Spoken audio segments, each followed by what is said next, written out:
Today we're going to talk briefly about real numbers. Real numbers is actually a pretty simple concept. It was always one that gave me trouble. I think it gave me more trouble when we started talking about imaginary numbers, which we're going to talk about when we get to non-examples, and we'll only talk about those briefly.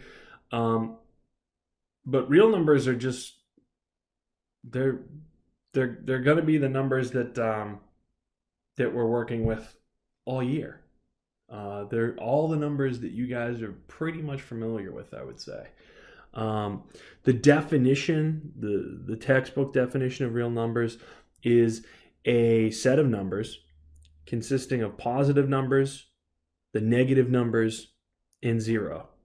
So all the positive numbers that we have, numbers like that we have down here for examples like 7 or 5/3 or 25.798 or 7,038,675 0.2.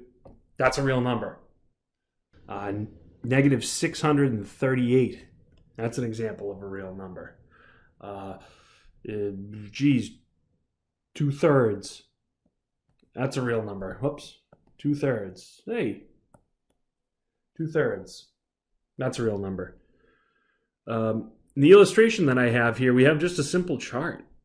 Real numbers are all the rational numbers, which are integers, whole numbers, and natural numbers, and all the irrational numbers. It's basically every number that's out there, with the exception of these guys down here, imaginary numbers. Imaginary numbers are basically, hey, this is what, they're not real.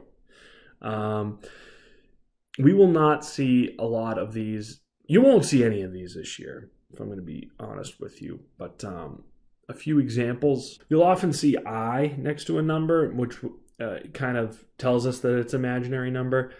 So non-examples of real numbers might be 2i, 7i, 17i. When you see an I, you probably know that it's an imaginary number and not a real number. So that's it, real numbers.